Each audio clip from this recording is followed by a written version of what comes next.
সমবায় দিৱস উপলক্ষে দুৱাৰ বাগৰি আমাৰ সমবায় সমিতি এটা সুন্দৰ এভাগ প্ৰশিক্ষণ কেন্দ্ৰ এতিয়া আয়োজন কৰিছে আৰু সেই কেন্দ্ৰত আমাৰ বিজ্ঞান আৰু প্ৰযুক্তিবিদ্যাক আমি আপোন কৰি লৈ আমি আমাৰ এই সমবায় সমিতিৰ যোনটো আমাৰ যাত্ৰা সেই তাত কেনেধৰণে আমি উপকৃত হ'ব পাৰিম আৰু কেনেধৰণে আমি আমাৰ সমবায় সমিতিখন আগবঢ়াই লৈ যাব পাৰিম সেই ক্ষেত্ৰত ড্ৰোন টেকন'লজি তথা বিভিন্ন আপোনাৰ টেকন'লজিৰ জৰিয়তে আমাৰ খেতিয়ক বন্ধুসকলক বা আমাৰ যিসকল এই সমবায় আন্দোলনটোৰ লগত জড়িত হৈ আছে সেই তেওঁলোকক আজি অৱগত কৰা হ'ব।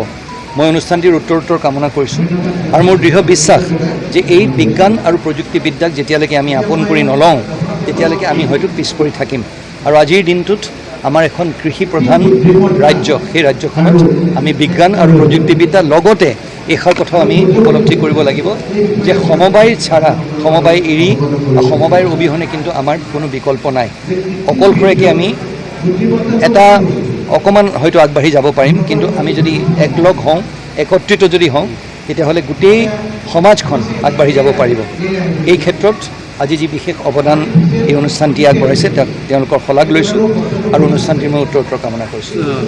সমবায় দিৱস উপলক্ষে দুৱাৰ বাগৰি আমাৰ সমবায় সমিতি এটা সুন্দৰ এভাগ প্ৰশিক্ষণ কেন্দ্ৰ এতিয়া আয়োজন কৰিছে আৰু সেই কেন্দ্ৰত আমাৰ বিজ্ঞান আৰু প্ৰযুক্তিবিদ্যাক আমি আপোন কৰি লৈ আমি আমাৰ এই সমবায় সমিতিৰ যোনটো আমাৰ যাত্ৰা সেই তাত কেনেধৰণে আমি উপকৃত হ'ব পাৰিম আৰু কেনেধৰণে আমি আমাৰ সমবায় সমিতিখন আগবঢ়াই লৈ যাব পাৰিম সেই ক্ষেত্ৰত ড্ৰোন টেকন'লজি তথা বিভিন্ন আপোনাৰ টেকন'লজিৰ জৰিয়তে আমাৰ খেতিয়ক বন্ধুসকলক বা আমাৰ যিসকল এই সমবায় আন্দোলনটোৰ লগত জড়িত হৈ আছে সেই তেওঁলোকক আজি অৱগত কৰা হ'ব।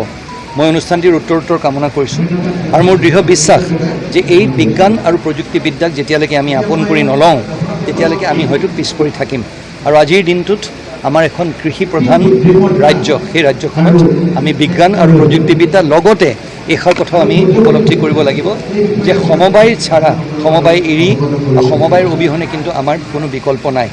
অকলশৰীয়াকৈ আমি এটা অকণমান হয়তো আগবাঢ়ি যাব পাৰিম, কিন্তু আমি যদি একলগ হওঁ একত্ৰিত যদি হওঁ তেতিয়াহ'লে গোটেই সমাজখন আগবাঢ়ি যাব পাৰিব।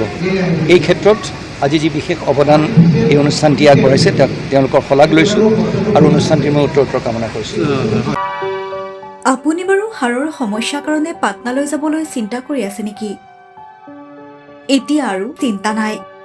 আপোনাৰ যিকোনো হাড়ৰ সমস্যা হ'লে এতিয়াৰ পৰা আৰু পাটনালৈ যাব নালাগে, কিয়নো এতিয়াৰ পৰা গুৱাহাটীতে পাব সেই সকলো সা সুবিধা।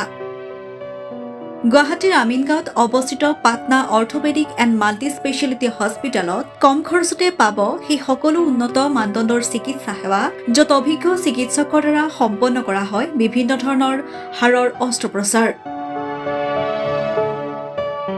বৰ্তমানলৈকে ৩,০০০তকৈও অধিক ৰোগী সুস্থ হৈছে। हमारे हॉस्पिटल में ऑर्थोपेडिक्स से रिलेटेड हर तरह का इलाज जैसे कि joint replacement, trauma surgeries, spine surgeries, Ilizarov surgeries और की होल सर्जरी जिसको आर्थ्रोस्कोपी कहते हैं, उसका इलाज संभव है। উন্নত মানদণ্ডৰ সা সুবিধা থকা হস্পিটেলখনত আছে ৩টাকৈ VIP ৰুম, 11টা কেবিন, জেনেৰেল ৱাৰ্ডত আছে 12খনকৈ বিচনা তথা 7খনকৈ বিচনাযুক্ত ICU। তাৰোপৰি এই হস্পিটেলখনৰ ভিতৰতে আছে ফাৰ্মাচীৰো সা সুবিধা।